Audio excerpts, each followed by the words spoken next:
O Justiça e Trabalho está de volta. Hoje eu estou conversando com o juiz Marco Bruno Miranda, é juiz eleitoral, é juiz federal e professor da Universidade Federal do Rio Grande do Norte. Professor Marco Bruno, é possível encontrar uma origem para essa verdadeira avalanche de notícias que se tem sobre condenação de ex-gestores por improbidade administrativa, seja por problemas de administração, seja por problemas de gestão propriamente dita?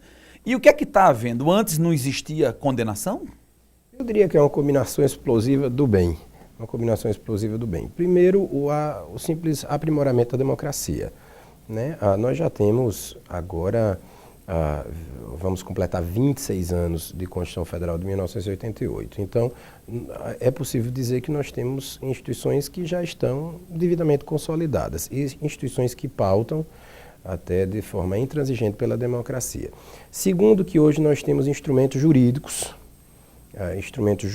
que permitem realmente uma punição um pouco mais sofisticada, como, por exemplo, a Lei de Improbidade, que já é uma lei posterior à Constituição Federal de 1988. Essas leis, como já tem algum tempo, também já tem a sua jurisprudência consolidada, de modo que não há mais, eu diria, controvérsias que façam com que se perca tempo, que possam gerar nulidades nos processos. Hoje, os juízes sabem, né, tramitar um processo desse com um pouco mais de segurança jurídica. Nós temos também hoje um judiciário que prima pela boa gestão, né, e que tem funcionado muito melhor. E aí, dentro dessa combinação explosiva, eu penso que é onde entra a sociedade civil, inclusive a imprensa, né? Esse trabalho, do ponto de vista institucional, está sendo muito bem feito, esse trabalho é bem aceito pela sociedade e esse trabalho é divulgado de forma transparente pela imprensa. Me parece que esses são os pilares de uma boa democracia que, claro, no Brasil ainda há muito o que fazer, mas a gente vê progressivamente um avanço. Por exemplo, no nosso caso aqui, o TRF da 5ª Região, no que se refere às ações de improbidade, né, conseguiu, isso está comprovado pela Meta 18, julgar 70% dos processos em 2 anos.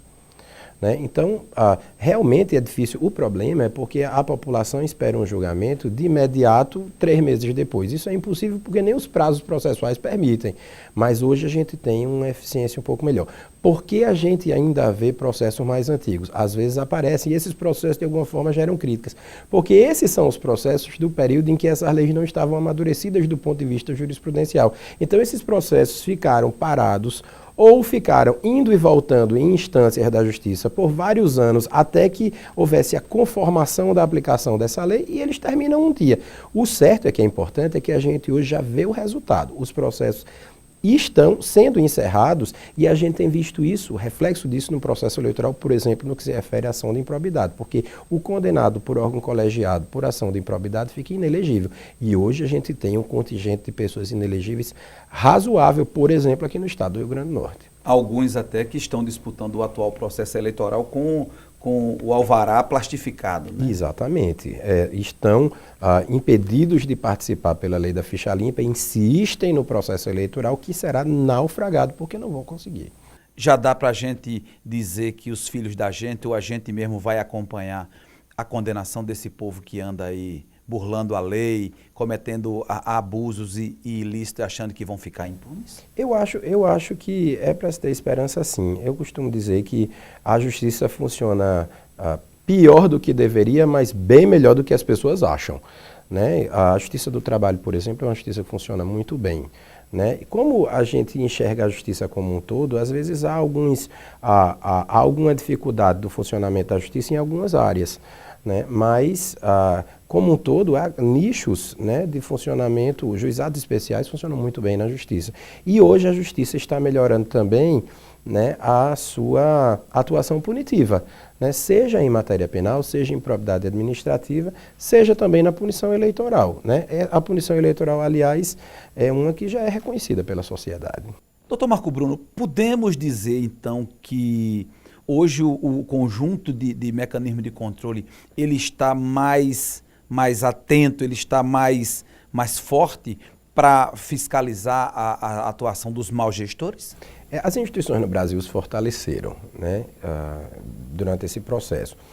Então, hoje nós temos, no controle da coisa pública, nós temos o controle que eu poderia dizer de origem, aquele na fiscalização da própria execução da despesa pública, etc. Né? E nós temos um controle consequencial, que seria aquele controle que é feito depois que acontece alguma coisa. Né? Então, da mesma forma em que a fiscalização é arrochada, né, eventualmente, né, e portanto impedindo que malfeitos ocorram, né, também, uma vez ilícitos acontecendo, nós temos também instituições para investigação desses ilícitos e para a aplicação das punições cabíveis. Não é só também aquela história, acabou o mandato, me livrei, né? Pelo contrário, uma vez fim do mandato, até fica mais fácil a punição, porque se perde, por exemplo, um foro por prerrogativa de função, né, que dificulta um pouco a tramitação de processos. Imagine, uma pessoa daqui do estado sendo processada em Brasília. Isso toma tempo na circulação de atos processuais. Uma vez havendo a perda desse foro por prerrogativa de função, a pessoa é processada aqui mesmo, esse processo tende a andar mais rápido. E vai gastar com advogado, né? Vai gastar sempre com advogado, né? Com certeza. Doutor Marco Bruno, esse é um assunto que a gente poderia conversar o dia inteiro, mas infelizmente o nosso tempo acabou. É uma pena. Eu quero convidar você para conhecer agora o talento de um instrumentista que faz do violão uma extensão do próprio corpo. Confira e a gente volta semana que vem. Meu primeiro contato com a música se deu aproximadamente aos 14 anos de idade, através da minha família, né, que apesar de não haver músicos profissionais na minha família, fora eu, mas todo mundo é amante da boa música, né? Minha mãe, meu irmão, meu pai. Durante a minha adolescência, né, aos 14 anos, eu comecei a aprender os primeiros acordes no violão, através da minha mãe.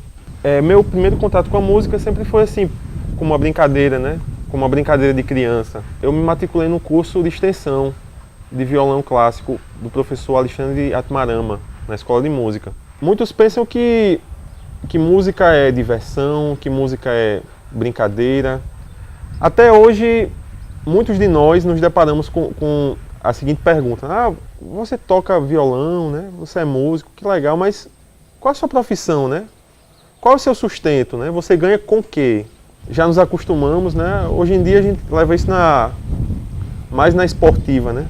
A vida de músico requer muita dedicação, né? Requer muito preparo, não só emocional, não só intelectual, mas também preparo motor, né? É necessário um trabalho grande, né? Assim, uma dedicação diária, né? Para a gente estudar técnica, para a gente estar em dia com o instrumento, para estar em forma sempre. O instrumentista acaba virando o cantor, né? Porque a melodia está com ele, né? Sou o Diogo Ferreira, sou músico profissional, sou nascido em Natal, toco violão e guitarra e sou professor da Escola de Música da UFRN.